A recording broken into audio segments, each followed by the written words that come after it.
తెలంగాణలో బీజేపీ దూకుడు పెరగనుందా? కొత్త అధ్యక్షుడి సారథ్యంలో జనంలోకి చొచ్చుకెళ్లే వ్యూహాలకు సన్నాహాలు చేస్తోందా? ఇంతకు కొత్త అధ్యక్షుడెవరు? ఎంపీలుగా ఉన్న వారిని ఎంపిక చేసిందా? లేక కేంద్ర మంత్రిగా ఉన్న కిషన్ రెడ్డిని కొనసాగించాలని నిర్ణయించిందా? ఇటు అధ్యక్ష పదవి రేసులో లేనని చెప్పిన బండి సంజయ్ మళ్లీ మనసు మార్చుకున్నారా? రేసులో ఉన్నవారు ఎందుకు సైలెంట్ అయిపోయారు? హైకమాండ్ ఏం చెప్పింది? పార్టీ వర్గాల్లో సస్పెన్స్ కు తెరదించే విధంగా ఏం చెప్పింది? కొత్త ప్రెసిడెంట్ ప్రకటన లాంఛనమేనా? What's the story?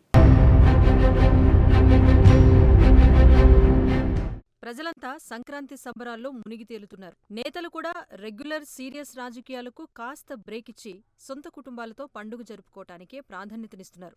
ఎటు చూసినా పిల్లలకు సెలవులు, పండుగ వాతావరణం నెలకొంది. సీనియర్ రాజకీయవేత్తలంతా ఆటవిడుపుగా పండుగ సమయంలో కుటుంబంతో గడుపుతున్నారు. పండుగ తర్వాత నుంచి సీరియస్ రాజకీయాలు ప్రారంభించబోతున్నారు. కాబట్టి ఈ కొద్ది రోజులు కేడర్కు పని చెప్పకుండా రిలాక్స్ అయ్యే అవకాశమిచ్చారు. మరోవైపు పండుగ తర్వాత చేపట్టబోయే కార్యక్రమాల గురించిన కసరత్తు తుది దశకు చేరుకుంది. దేశవ్యాప్తంగా పలు రాష్ట్రాలకు కొత్త అధ్యక్షులను నియమించడంపై ఫోకస్ చేసిన హైకమాండ్ పెద్దలు కొత్త అధ్యక్షుల నియామకం ప్రకటన ఎప్పుడు చేయాలన్న దానిపై ఫుల్ క్లారిటీతోనే ఉన్నట్టు రాష్ట్ర నేతలకు సంకేతాలిస్తున్నారు. తగిన సమయం చూసి ప్రకటించనున్నట్టుగా టాక్ వినిపిస్తోంది. తెలంగాణ, ఏపీతో పాటు మరికొన్ని రాష్ట్రాలకు కొత్త అధ్యక్షుల ప్రకటన ఇక లాంఛనంగా మారింది.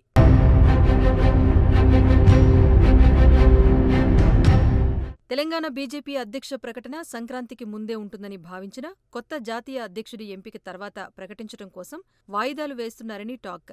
దేశ, రాష్ట్ర స్థాయిలో ఒకేసారి కొత్త మార్పు, సరికొత్త జోష్ తెచ్చే నిర్ణయాలు ప్రకటించాలని హైకమాండ్ డిసైడ్ అయినట్టు సమాచారం. అందుకే తెలంగాణ అధ్యక్షుడి ప్రకటనలో ఆలస్యం జరిగినట్టు వార్తలు వినిపిస్తున్నాయి. తెలంగాణ అధ్యక్ష రేసులో తాజాగా బండి సంజయ్ పేరు తెరపైకొచ్చింది. అధ్యక్ష పదవి రేసులో ఔత్సాహికుల పేర్లు వినిపిస్తున్నప్పుడు కేంద్ర మంత్రిగా ఉన్న బండి సంజయ్ తాను రేస్లో లేనని గతంలో ప్రకటించారు. అయితే తాజాగా మారిన పరిస్థితుల్లో ఆయన రాష్ట్ర సారథి పగ్గాలు చేపట్టేందుకు సుముఖత వ్యక్తం చేస్తున్నారు. కేంద్ర మంత్రిగా జాతీయ స్థాయిలో తిరగటం కంటే రాష్ట్ర స్థాయిలో తానుంటేనే పదవికి, పార్టీకి మేలు జరుగుతుందని తన వ్యక్తిగత అభిరుచిని బట్టి డిసైడ్ చేసుకున్నట్టు పార్టీ పెద్దల వద్ద తన మనోగతాన్ని వినిపించినట్టుగా టాక్ జరుగుతోంది.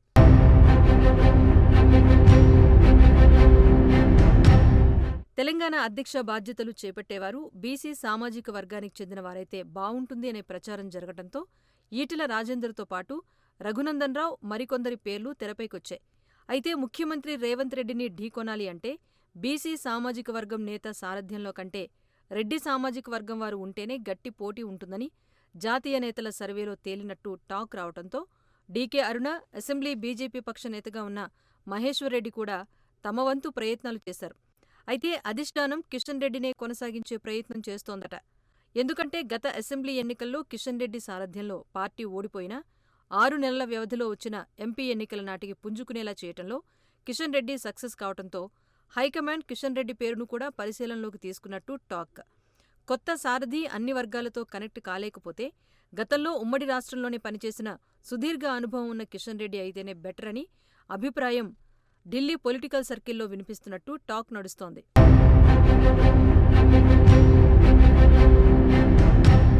బీజేపీ అధ్యక్ష పదవికి ఎవరైతే బావుంటుందో సూచించాలి అంటూ క్రియాశీలకంగా వ్యవహరించే నాయకుల వద్ద కూడా ఆరా తీయటంతో ఎంపీ పదవుల్లో ఉన్న బండి సంజయ్, డీకే అరుణ, ఈటెల రాజేందర్, ధర్మపురి అరవింద్, రఘునందన్ రావులు తమకు ఛాన్స్ ఇవ్వాలని కోరారు.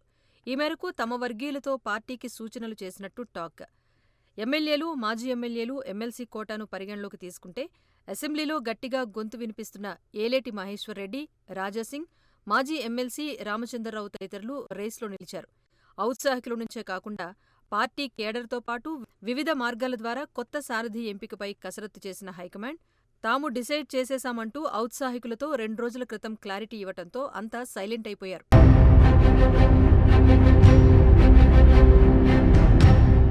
గత పార్లమెంట్ ఎన్నికల తర్వాత తెలంగాణ బీజేపీ అధికారంలోకొచ్చే అవకాశాలు కనిపించడంతో హైకమాండ్ రూటు మార్చింది. కేంద్రంలో మూడోసారి అధికారంలోకొచ్చిన ఊపులో చేపట్టిన సభ్యత్వాల నమోదులో తెలంగాణ రికార్డు సృష్టించింది. రికార్డు స్థాయిలో ఆ పార్టీకి 40 లక్షల సభ్యత్వాలు నమోదు కావడంతో తమ బాధ్యత పెరిగిందని భావిస్తున్నట్టు టాక్. హర్యానా, మహారాష్ట్ర అసెంబ్లీ ఎన్నికల్లో భారీ విజయాలతో దక్షిణాది రాష్ట్రాలపై స్పెషల్ ఫోకస్ చేసిన హైకమాండ్ 2028లో జరగనున్న ఎన్నికల్లో తెలంగాణ రాష్ట్రంలో అధికారంలోకి రావటం పక్కా అని డిసైడ్ అయిందంట. ఈ మేరకు పార్టీ శ్రేణుల్లో నమ్మకం, ఆత్మవిశ్వాసం పెంచడంతో కేడర్ జనంలోకి చొచ్చుకెళ్లేలా ఊపు తీసుకొచ్చే వ్యూహాలపైన కసరత్తు చేసినట్టు, రోడ్ మ్యాప్ రెడీ చేసినట్టు టాక్ వినిపిస్తోంది.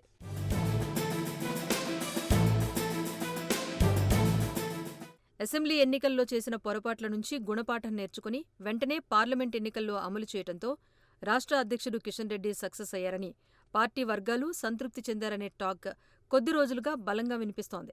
తనకంటే జూనియర్ అయిన రేవంత్ రెడ్డి ఎత్తుగడలను తిప్పికొట్టడంలో కిషన్ రెడ్డి అయితేనే బెటర్ అనే అభిప్రాయం హైకమాండ్లో నెలకొంది. ఎందుకంటే హైడ్రా కూల్చివేతలు మొదలుపెట్టినప్పుడు రేవంత్ రెడ్డి సర్కారుపై పోరాటం చేయటంలో కిషన్ రెడ్డి ముందడుగు వేశారు. అంతేకాదు మూసి పక్కకే తన నివాసాన్ని మార్చుకుంటాను అని రేవంత్ రెడ్డి సవాల్కు గట్టి కౌంటర్ ఇవ్వటం పార్టీ శ్రేణుల్లో మంచి ఊపు తీసుకొచ్చింది. జనంలో అయితే ఇక చెప్పాల్సిన పనిలేదు. కొద్ది రోజులుగా జనంలో పోరాటాలు చేస్తున్న బీఆర్ఎస్ కంటే కేంద్రం అండదండలున్న బీజేపీ అయితేనే బెటర్ అనుకుంటూ తెలంగాణ బీజేపీ పట్ల సానుకూల ధోరణి వ్యక్తం చేస్తున్నారు.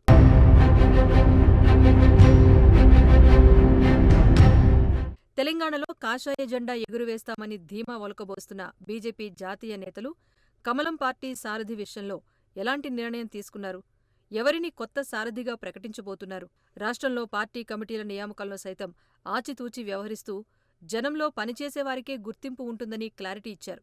సంక్రాంతికి ముందు ఒక లెక్క, సంక్రాంతి తర్వాత మరో లెక్క అన్న డైలాగ్ను గట్టిగా వినిపించడంతో ఏం చేయబోతున్నారు అన్న ఉత్కంఠ రేపుతోంది. ఔత్సాహికులు సైలెంట్ అయ్యారు కనుక లాంఛనంగా ప్రకటనే మిగిలింది. అది ఎప్పుడు తెలియాలి అంటే ఇంకొద్ది రోజులు వేచి చూడాల్సిందే.